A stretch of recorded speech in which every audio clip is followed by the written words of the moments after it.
जो मैंने कल एक्सप्रेशन दिया था magnetic field on the equatorial line of the magnetic dipole, वो आपने कर लिया होगा, ठीक है। तो आज हम नया एक्सप्रेशन स्टार्ट करेंगे। ऑब्टेन एन एक्सप्रेशन, ऑलरेडी हम कर चुके हैं ये चीज भी इलेक्ट्रोस्टैटिक्स में, कि अगर हम एक बार मैग्नेट को किसी यूनिफॉर्म मैग्नेटिक फील्ड के अंदर रखें, अगर हम किसी बार मैग्नेट को किसी यूनिफॉर्म मैग्नेटिक फील्ड के अंदर रखें तो उसके ऊपर कितना टॉर्क लगेगा। जैसे इलेक्ट्रिक डाइपोल को इलेक्ट्रिक फील्ड के अंदर रखते थे तो उस इलेक्ट्रिक डाइपोल के ऊपर टॉर्क लगता था, तो इसी तरह से अगर हम किसी बार मैग्नेट को किसी मैग्नेटिक फील्ड के अंदर रखें, या आप बोल सकते हो मैग्नेटिक डाइपोल को किसी मैग्नेटिक फील्ड के अंदर रखें, तो उसके ऊपर कितना टॉर्क लगेगा। Recording in progress. Okay. Write down the question. Obtain an expression for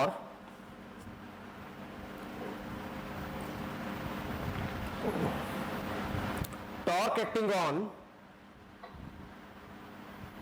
Obtain an expression for torque acting on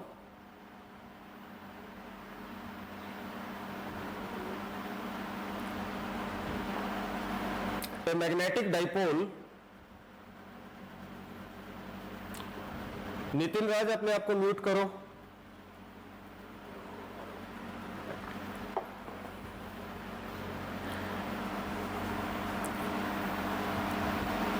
Placed in uniform magnetic field. Placed in uniform magnetic field.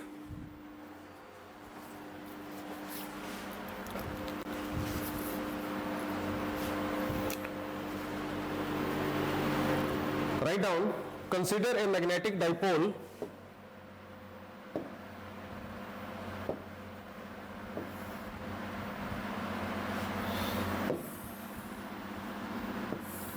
having pole strength small m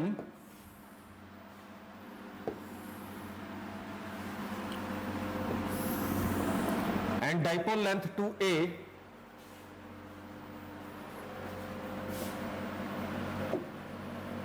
and dipole length 2a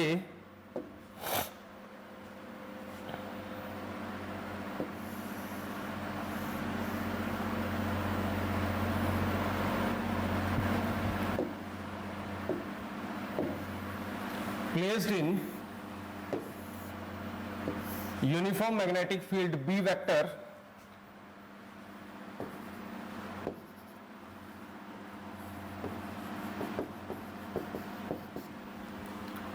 at an angle theta with the direction of magnetic field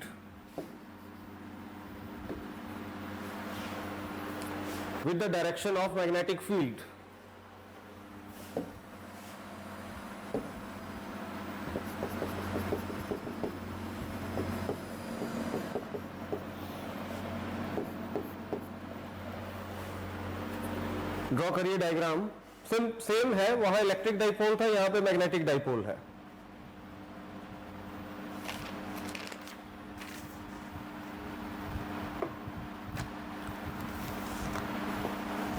तो यहां magnetic field जो होगी उसका north pole होगा, यहां magnetic field का south pole होगा।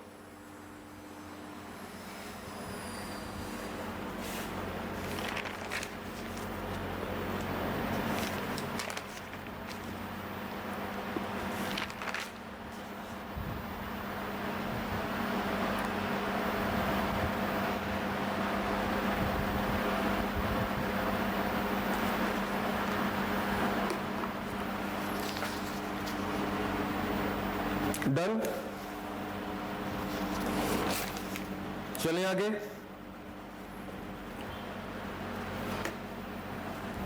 तो क्या होगा, यहां पे साउथ पोल है, ये यहां इस मैग्नेटिक फील्ड का भी साउथ पोल है।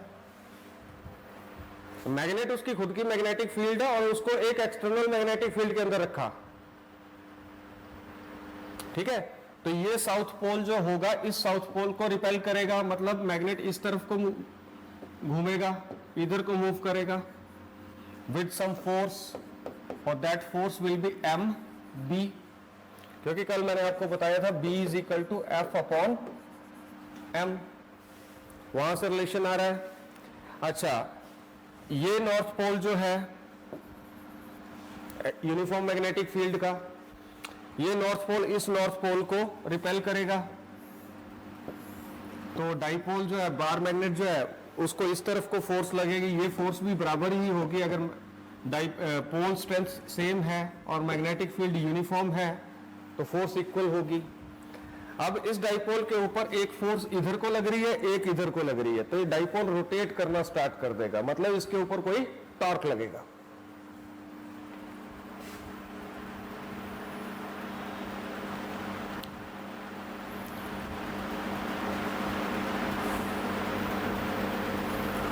Now force acting on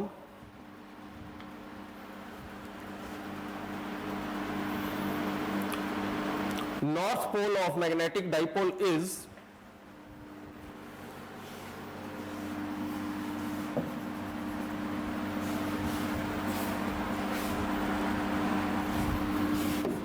F is equal to mb.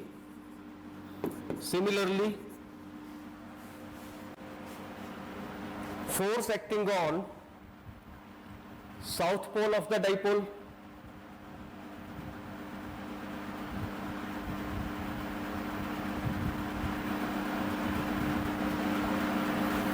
this is again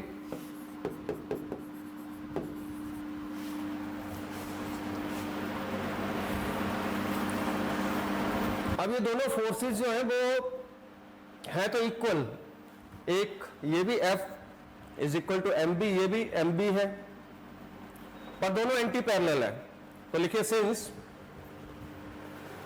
both forces are equal and anti parallel,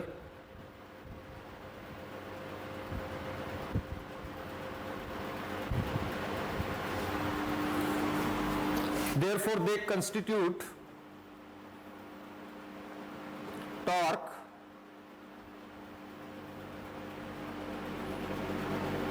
which is given by,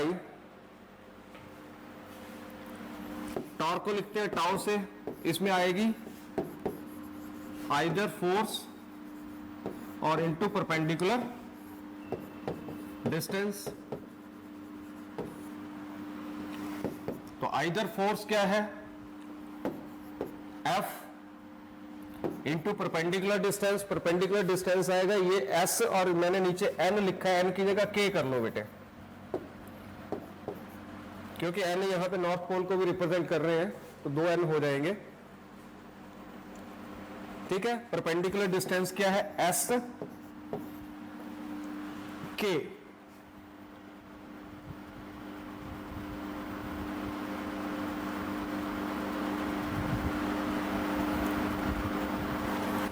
ठीक है, तो ये टॉर्क आ गया हमारे पास, और इसको ले लो आप इक्वेशन नंबर 1। अब हमें ये एस के फाइंड आउट करना है।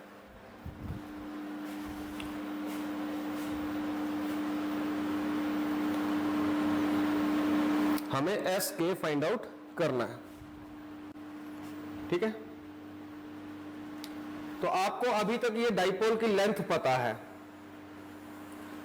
आपको ये चीज पता है, ये 90 डिग्री का एंगल है, ये एंगल थीटा है, अगर ये थीटा है तो ये भी थीटा हुआ।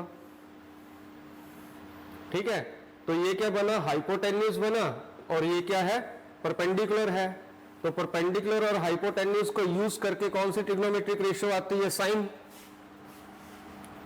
ठीक है, तो मतलब हमें क्या निकालना है, साइन थीटा निकालना है। तो एस के निकालने के लिए हमें साइन थीटा निकालना, तो आप लिखिए इन ट्रायंगल एन एस के साइन थीटा क्या आ जाएगा हमारे पास, परपेंडिकुलर यानी कि एस के अपॉन एस एन। ठीक है, तो आप यहां से निकाल सकते हो, एस के निकाल सकते हो, ये क्या आ जाएगा, is equal to S N sine theta. Equation number 1 में पुट कर दीजिए, तो टॉर्क क्या आ जाएगा, पुट इन 1, तो टॉर्क क्या आ जाएगा, F की वैल्यू पुट कर दो mb, और ये क्या आ गया एस एन साइन थीटा, और एस एन है क्या डाइपोल लेंथ 2a, तो यहां पे आ जाएगा mb into 2a sine theta.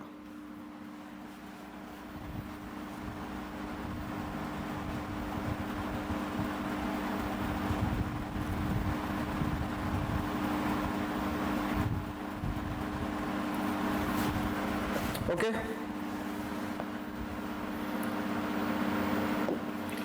अब आप देखें 2a into m,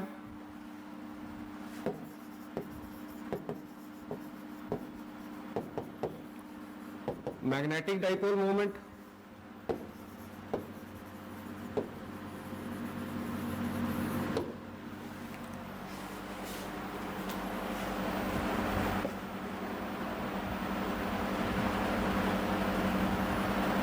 magnetic dipole moment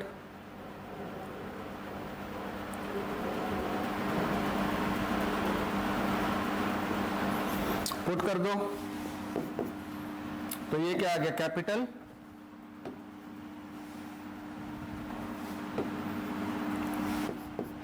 capital M into B sine theta. इतना टॉर्क लगेगा उस मैग्नेटिक डाइपोल के ऊपर जिसका मैग्नेटिक डाइपोल कैपिटल M है, और उसको हमने रखा किसी magnetic uniform magnetic field B के अंदर।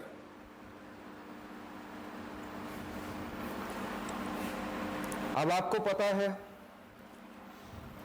वेक्टर्स में A B sine theta means A vector cross B vector, तो एम बी साइन थीटा है तो M vector cross B vector. तो आप लिख सकते हो इन वेक्टर फॉर्म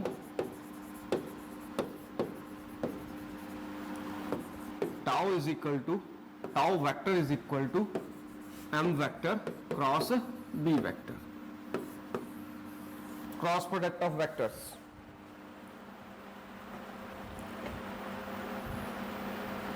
अब स्पेशल केसेस,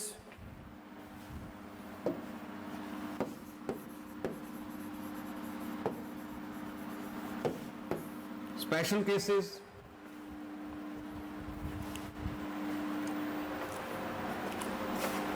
आपको ये जो है ना पीडीएफ फॉर्म में, ये जो मैं लिख रहा हूं ये पीडीएफ फॉर्म में अगर आप अपनी प्रेजेंटेशन के अंदर चेक करेंगे यू विल गेट दिस। आज मैंने पिछला जितना था वो मैंने डाल दिया है, ठीक है। अब डेली का डेली मैं इसको अपडेट कर दिया करूंगा, साथ में जो वीडियोस बन रहे हैं वो भी साथ में डाल दूंगा, तो रिवीजन के लिए आपको ठीक हो जाएगा, ठीक है। तो आपसे हमें डबल काम करना पड़ रहा है, आप तो क्लास लगा के सो जाते हो। स्पेशल केसेस, तो आपने स्पेशल केसेस के लिए ये इक्वेशन याद रखनी है, tau is equal to M B sine theta, इसमें अप्लाई करेंगे जो भी करना है। When magnetic dipole is parallel to uniform magnetic field,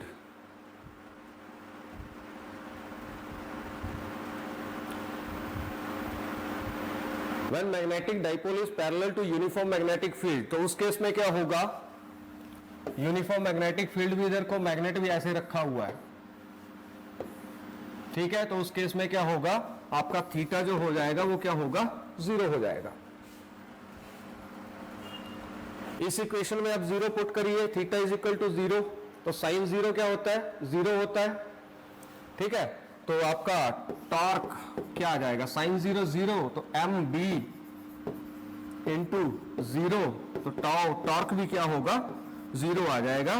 तो अगर हम मैग्नेटिक डाइपोल को parallel to uniform magnetic field रखेंगे तो उसके ऊपर कोई भी टॉर्क नहीं लगेगा, ठीक है। और इस टॉर्क को अभिनव गुप्ता हम बोलते हैं मिनिमम टॉर्क।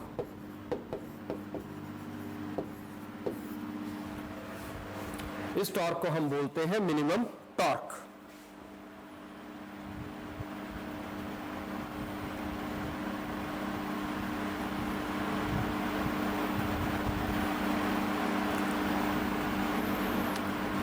दूसरा है when dipole is perpendicular to the direction of the magnetic field. Second special case when dipole ये है, ठीक है, मैग्नेटिक फील्ड इसके परपेंडिकुलर है। When dipole is placed perpendicular to the direction of magnetic field, तो उस केस में क्या होगा, आपका थीटा जो आ जाएगा वो 90 आ जाएगा। तो tau is equal to M B sine 90 degree, और साइन 90 कितना होता है, 1 होता है। तो tau is equal to M B. इसको बोलते हैं मैक्सिमम टॉर्क।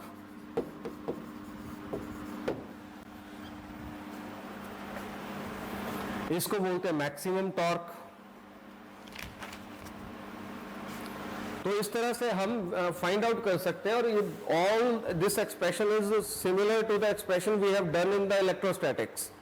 वहां पे हम एक इलेक्ट्रिक डाइपोल को एक यूनिफॉर्म इलेक्ट्रिक फील्ड के अंदर रखते थे, तो उसके ऊपर टॉर्क एक्ट करता था, ठीक है। यहां बस रिप्लेस क्या हो रहा है, मैग्नेटिक फील्ड की जगह इलेक्ट्रिक फील्ड, और मैग्नेटिक डाइपोल मोमेंट की जगह इलेक्ट्रिक डाइपोल मोमेंट। बाकी प्रोसीजर एक्सप्रेशन करने का सेम है। तो जब आप इसको रिवाइज करोगे तो आप वहां से उस एक्सप्रेशन को भी देखिए, दोनों में डिफरेंस क्या है। नेक्स्ट है obtain an expression for potential energy of a magnetic dipole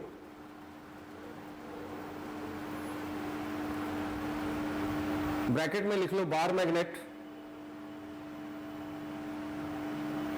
bracket में लिख लो बार मैग्नेट,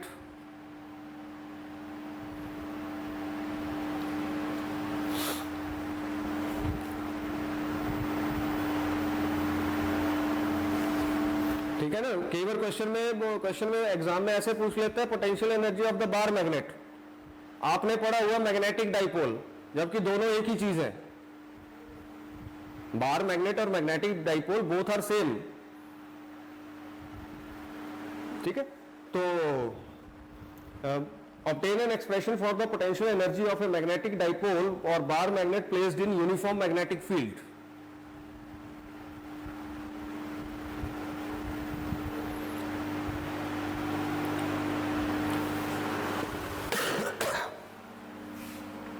सेम वही डायग्राम बनाओ जल्दी से, सेम डायग्राम।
बन गई? लिखिए कंसीडर मैग्नेटिक डाइपोल, सेम वही वर्डिंग लिखिए।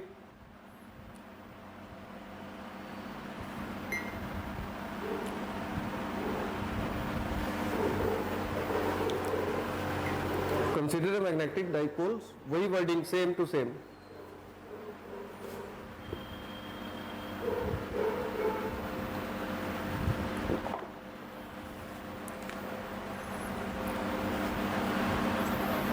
अब आगे आप लिखेंगे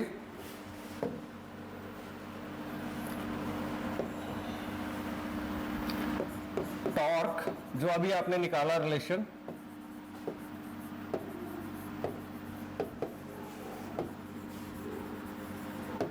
एक्टिंग ऑन द डाइपोल। तो अभी आपने निकाला tau is equal to M B sine theta. अब डाइपोल जो गोल गोल रोटेट कर रहा है और उस डाइपोल की हमें पोटेंशियल एनर्जी फाइंड आउट करनी है, ठीक है। तो एनर्जी फाइंड आउट करनी है, तो एनर्जी क्या होती है, पहले वर्क फाइंड आउट करेंगे कि उसके गोल गोल घूमने में कितनी उसकी वर्क हो रहा है। तो वर्क के लिए हमें चाहिए फोर्स, ठीक है। फोर्स आ गई टॉर्क, और इस केस में डिस्प्लेसमेंट जो होगी that will be angular displacement. Displacement आएगी in the form of theta, ठीक है। लिखिए small work done, small work done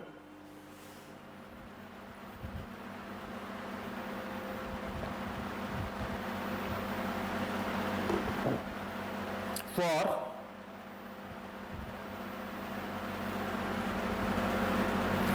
small work done for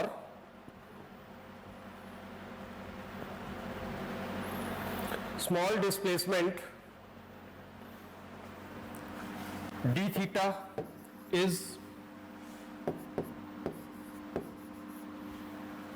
dw is equal to force into displacement।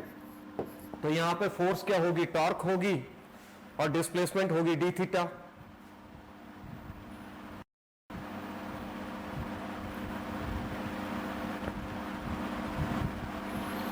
अब आगे लिखिए total work done for displacement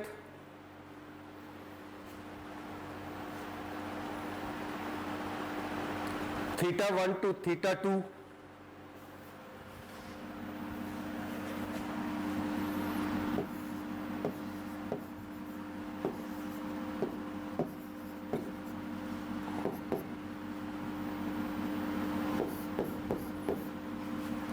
W is equal to integral theta 1 to theta 2 dw। Small के integration कर दो तो total आ जाता है।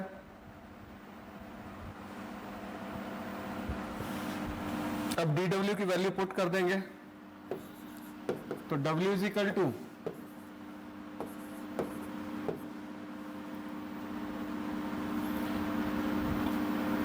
Tau D theta. अब टाउ है क्या, एम बी साइन थीटा, और साथ में डी थीटा। अब कोई भी डाइपोल है उसका डाइपोल मोमेंट तो सेम रहेगा, क्योंकि पोल स्ट्रेंथ और डिस्टेंस सेम होता है, ठीक है। मैग्नेटिक फील्ड भी हमने यूनिफॉर्म ली है, तो एम बी कॉन्स्टेंट आ गया, बी भी कॉन्स्टेंट आ गया, we can take both outside from the integral, ठीक है अंशुल। तो एम बी बाहर आ गए, theta 1 to theta 2 sine theta d theta.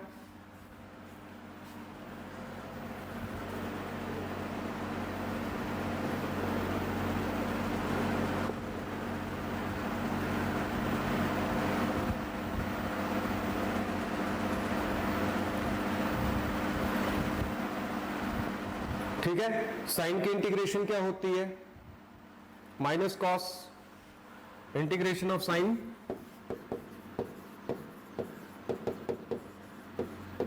Minus cos theta. तो M B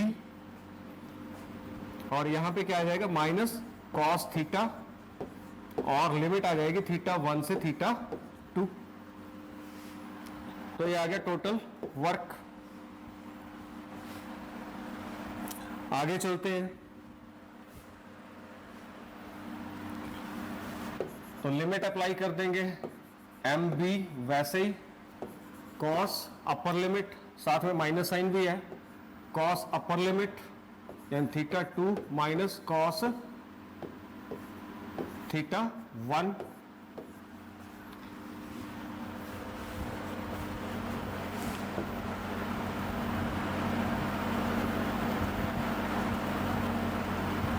let theta 2 is equal to 90 degree and theta 1 is 90 degree and theta 2 is equal to theta। आप मान लोगे, अज्यूम कर लोगे, put कर दीजिए यहां पे। तो W क्या आ जाएगा minus M B cos theta 2 की जगह थीटा माइनस कॉस थीटा 1 की जगह 90 डिग्री, और कॉस 90 आपको पता है क्या होता है, 0 होता है।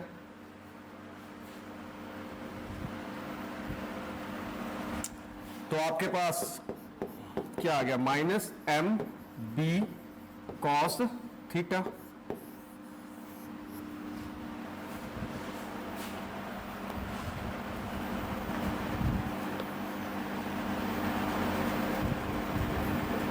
This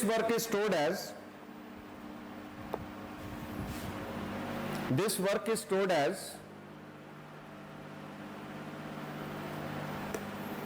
potential energy of the dipole. This work is stored as potential energy of the dipole.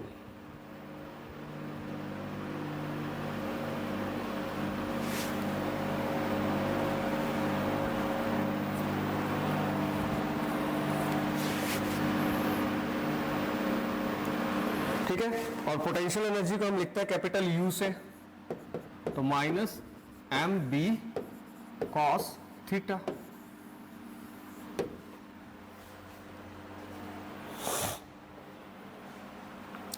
अब आपको पता है वेक्टर फॉर्म में लिखना हो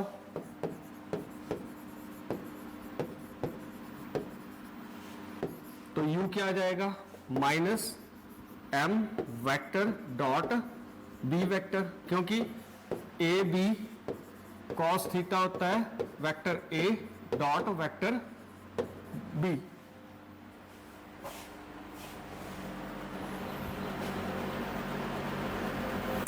next is the magnetic field of Earth.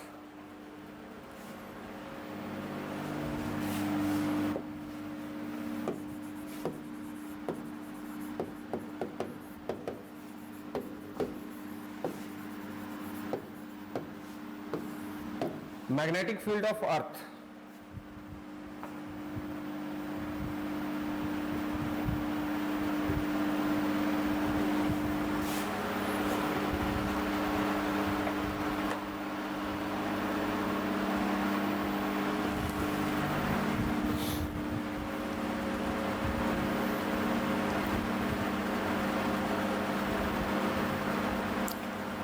तो एक साइंटिस्ट थे विलियम गिलबर्ट,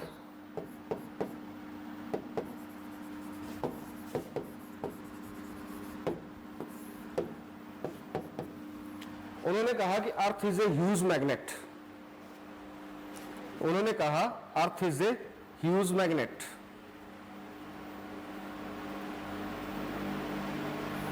और एक बार मैं आपको एक बात बता दूं, सारे ध्यान से सुन लें। आप 10 मिनट पहले क्लास छोड़ोगे, 10 मिनट लेट क्लास ज्वाइन करोगे, आपका कैमरा बंद होगा, you will be marked as absent. ठीक है, अटेंडेंस रिकॉर्ड अब ऑटोमेटिक जनरेट हो रहा है, आपको शाम को एसएमएस भी जा रहा होगा। तो kindly attend your classes for full time. अगर कोई टीचर क्लास नहीं ले रहा है, कोई लीव पे है कोई टीचर, तो वहां पे वैसा नहीं होगा। पर अगर कोई आप क्लास ऐसे छोड़ देते हो या आप बीच में कैमरा बंद कर देते हो तो आपकी एब्सेंट मार्क हो जाएगी automatically. and you will get the message of absent. So take care. So write down, William Gilbert says that Earth is a huge magnet. Earth is a huge magnet on the basis of following observations.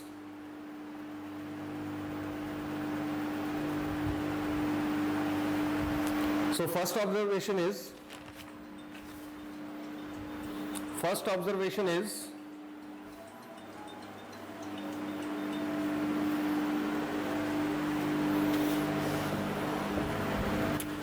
if we suspend a magnet, write down first, if we suspend a magnet freely with the help of a thread,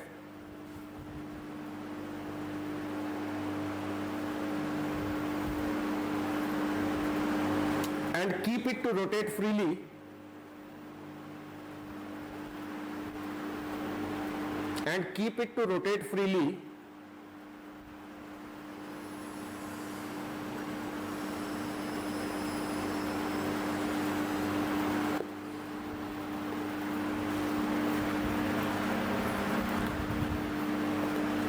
it will come into rest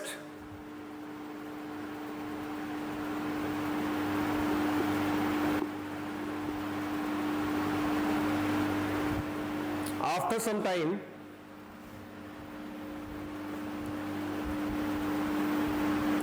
some time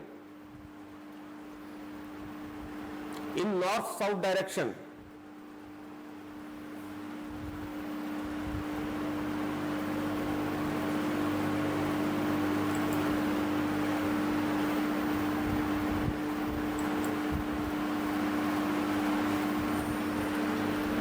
North-south direction, which is possible only when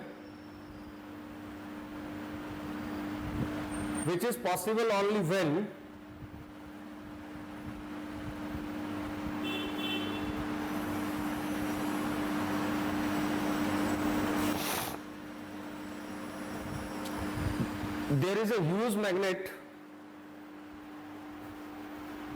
lie along the diameter of Earth. Huge magnet lie along the diameter of Earth.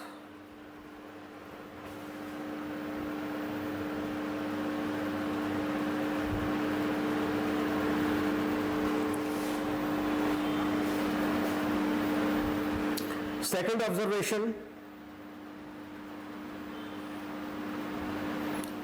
if we draw magnetic lines of force,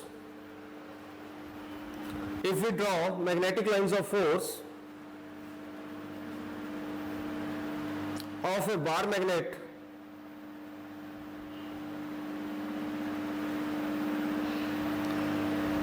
we came across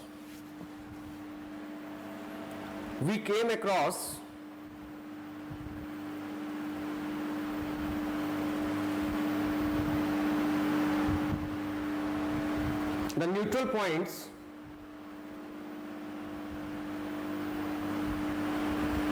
where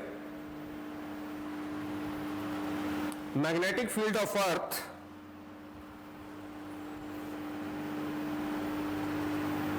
neutralize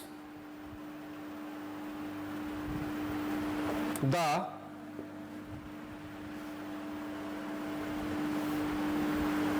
magnetic field of bar magnet.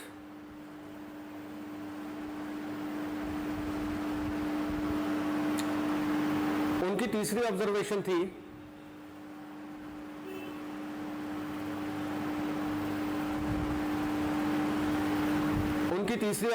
थी कि अगर आप एक soft iron की needle ले लो, उसको आप अर्थ के अंदर दबा दो नॉर्थ साउथ डायरेक्शन में, तो कुछ दिनों के बाद वो नीडल भी क्या बन जाएगी, मैग्नेट बन जाएगी. If we keep soft iron needle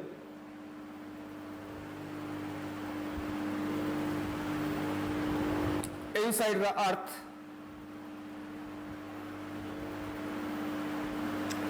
in north south direction, in north south direction,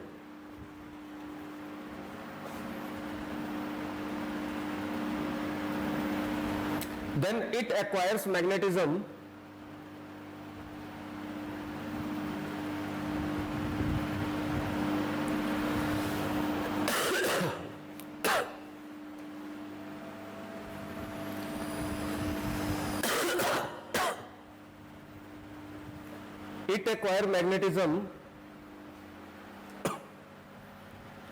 after some time.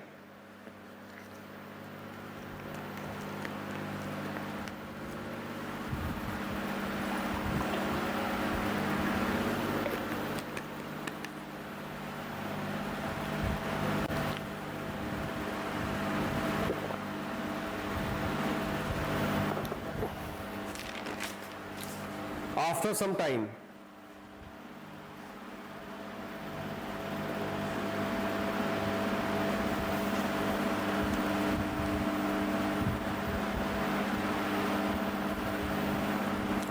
Next question is, what is geomagnetism?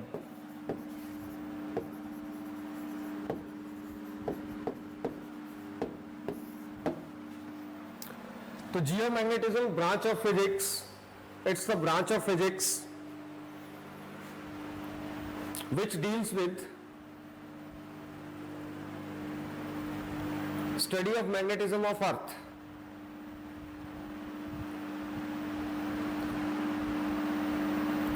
Study of magnetism of Earth.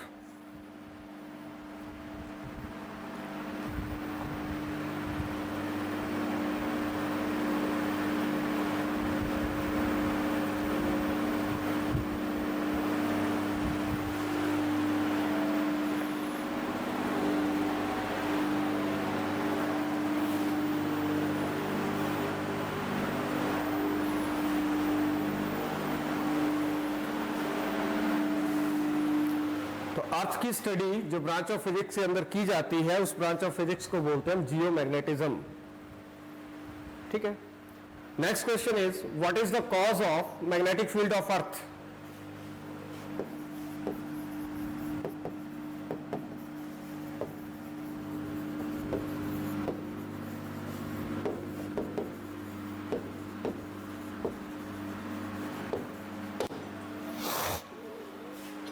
What is the cause of magnetic field of the earth?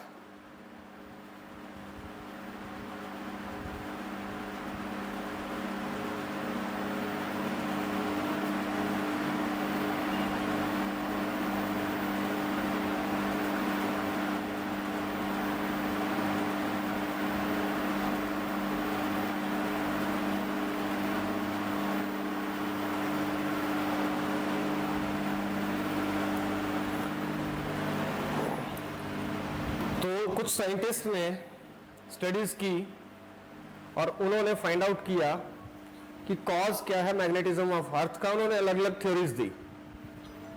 ठीक है. सभी scientist ने अलग अलग theories दी और वो theories है, first है according to bracket.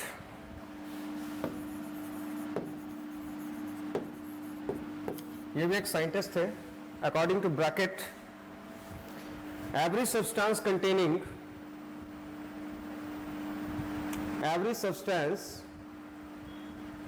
of earth is made up of atoms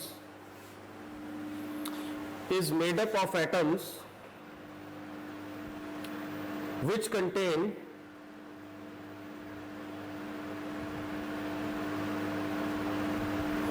charges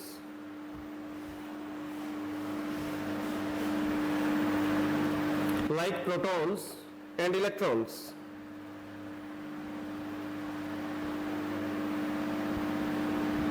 may be ions भी हो सकते हैं. आयंस भी लिख लो, प्रोटॉन, इलेक्ट्रॉन एंड आयंस.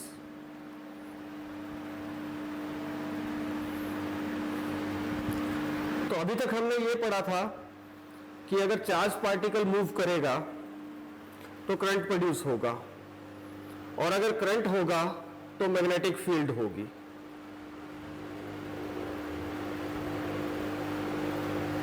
ठीक है, कि अगर चार्ज पार्टिकल मूव करेगा किसी पर्टिकुलर डायरेक्शन में तो करंट प्रोड्यूस होगा, और करंट प्रोड्यूस होगा तो मैग्नेटिक फील्ड प्रोड्यूस होगी. These particle also rotates along with rotation of earth. These particles also rotates with the magnetic field of earth.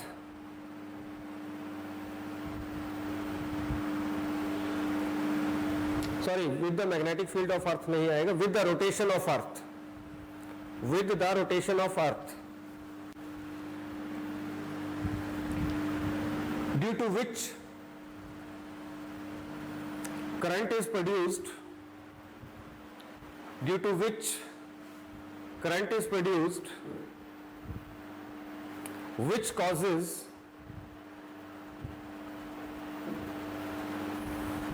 the magnetic field of earth, which causes the magnetic field of earth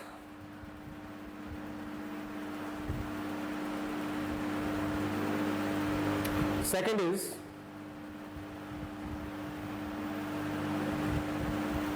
the earth contains, second is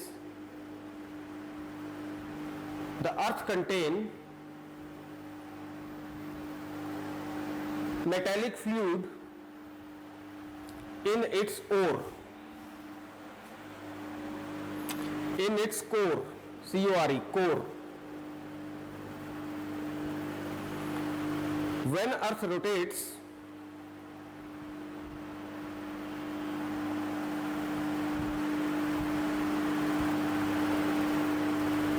this fluid also rotates, due to which current is produced.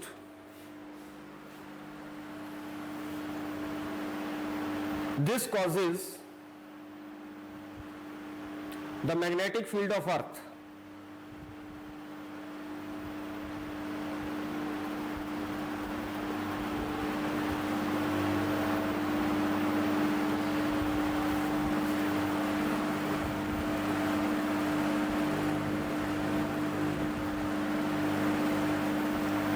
Third, in the atmosphere of earth, in the atmosphere of earth, there are gases in the ionized form.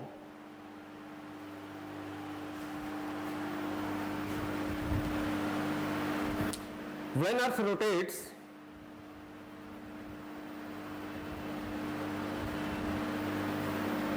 the atmosphere of earth also rotates. When earth rotates, the atmosphere of earth also rotates.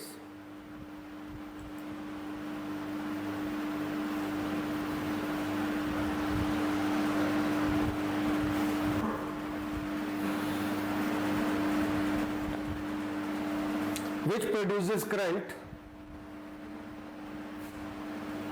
Therefore,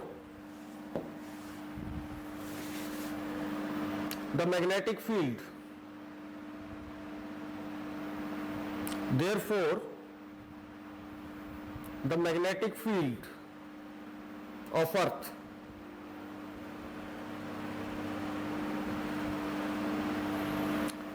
ठीक है. तो कुछ different theories हैं जिसके base पे बताया गया कि अर्थ जो है इट्स ए ह्यूज मैग्नेट. ठीक है, अर्थ एक मैग्नेट है, मैग्नेट की तरह बिहेव करती है. ठीक है, तो ब्रैकेट में तो ये कहा कि अर्थ जो है वो एटम्स की बनी हुई है. ठीक है, एटम्स के अंदर प्रोटॉन और इलेक्ट्रॉन्स होते हैं. प्रोटॉन और इलेक्ट्रॉन्स कौन से चार्जेस हैं? चार्जेस होते हैं, इलेक्ट्रिक चार्जेस होते हैं. और हमें पता जब इलेक्ट्रिक चार्जेस मूव करते हैं तो करंट प्रोड्यूस होता है, और करंट जब प्रोड्यूस होता है तो मैग्नेटिक फील्ड प्रोड्यूस होती है. दूसरी थ्योरी भी मिलती जुलती है कि अर्थ के अंदर मेटेलिक फ्लूइड भरा होता है. ठीक है। और फ्लूइड जो होता है मेटालिक फ्लूइड है, मेटल्स का है, तो मेटल्स फिर से किससे बने होंगे, एटम से बनी होंगी। एटम के अंदर प्रोटॉन और इलेक्ट्रॉन होंगे। अर्थ रोटेट करेगी तो फ्लूइड भी रोटेट करेगा, फ्लूइड रोटेट करेगा तो क्या होगा, करंट प्रोड्यूस होगा, करंट प्रोड्यूस होगा तो मैग्नेटिक फील्ड प्रोड्यूस होगी।